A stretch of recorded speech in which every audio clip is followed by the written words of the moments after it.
سلام دوستان نازنین، فکت هستم و در این ویدیو با یک مطلب دیگر در کنار شما هستم. امیدوارم در صورت مفید بودن مطالب ویدیوهای من را با دوستان خود به اشتراک بگذارید. لطفاً سابسکرایب را فراموش نکنید و با بیان نظرات خود من را در مسیر حقیقت جویی همراهی بفرمایید. زمین داخلی. ژول ورن، رمان‌نویس فرانسوی، در نوشته‌ها و داستان‌هایش از دنیای زیرزمینی یاد کرد. البته زمین توخالی در ابتدا در قرن 17 توسط ادموند هالی ارائه شده است. هالی معتقد بود زمین از چندین پوسته متحدالمرکز متشکل از جف‌های جداگانه تشکیل شده است که بیرونی ترین لایه دارای ضخامت حدود 500 مایل است. هالی معتقد بود پدیده‌های طبیعی مانند شفق قطبی و واریانس میدان مغناطیسی محصول این لایه‌های چنگانه هستند که به گفته وی مستقل از یکدیگر حرکت می‌کنند. هالی مبانی علمی برای تفکر نسبتاً عجیب خود داشت. او تلاش کرد تا توضیح دهد که چرا خواندن قطب‌نما می‌تواند اینقدر غیرعادی باشد. به گفته او هر یک از کره‌های داخلی قطب‌های مغناطیسی خود را دارند و با سرعت‌های مختلف چرخش می‌کنند. هالی اظهار داشت که کره‌های داخلی ممکن است قابل سکونت باشند و جو داخلی از گازهای درخشان ساخته شده است که هنگام فرار به بیرون باعث شفق شمالی می‌شوند. در اکثر منابع از دریا سالار ریچارد بایر و نیروی دریایی ایالات متحده به عنوان پیشگام اکتشاف دقیق‌تر در قطب جنوب یاد شده است. با استناد به دفتر خاطرات و خاطرات نوشته شده او در هنگام پروازهایش بر فراز قطب در میابیم بایر با آب و هوای گرم و سرسبز، با موجوداتی شبیه ماموت و یک نسل بشر باستان که در درون کره زمین ساکن بودند روبرو شده است. هواپیمای او از کنترل خارج شد و توسط افرادی از مرکز زمین که دارای سفینه‌های بشقابی شکل بودند هدایت می‌شد و او را به زمین نشاندند.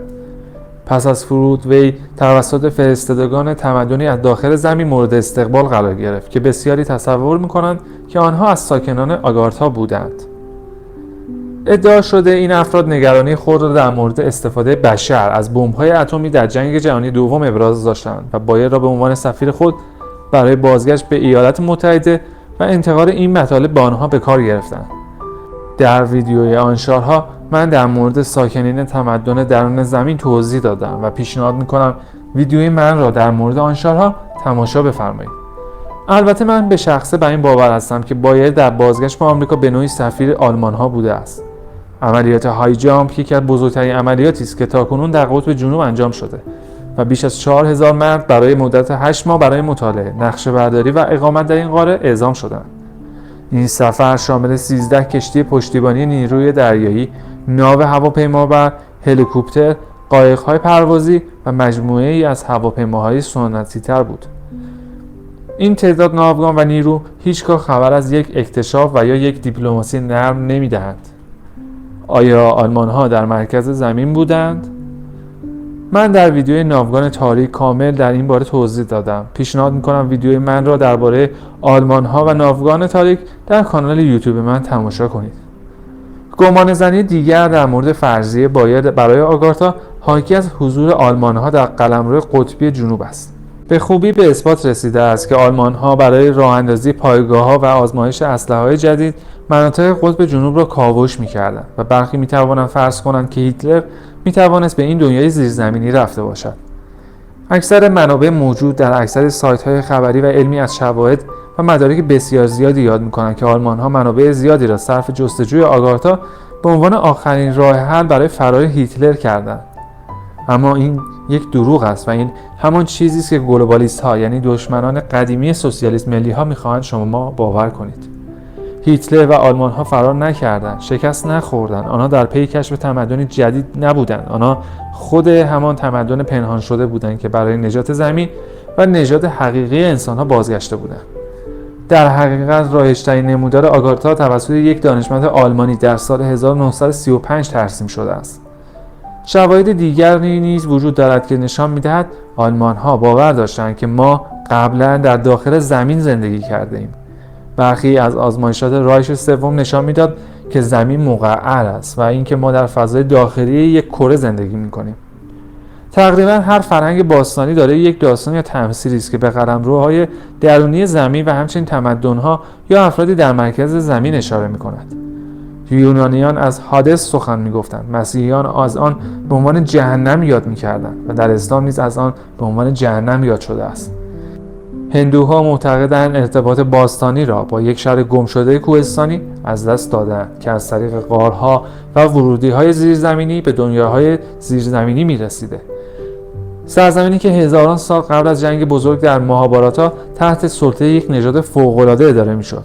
بسیاری معتقدند این نژاد باستانی همانند تمدن‌های باستانی آتلانتیس، لموریا و مو است که در اثر جنگ و حوادث فاجعه آمیز از بین رفت و آنها را به زیر زمین به سمت آگارتا فرستاده است. پیشنهاد می‌کنم ویدیوی من را درباره لموریا در کانال یوتیوب من تماشا کنید. دنیای زیرین دیگری در فرهنگ هندو معروف به پاتالا وجود دارد که دیگران به آن اشاره می‌کنند.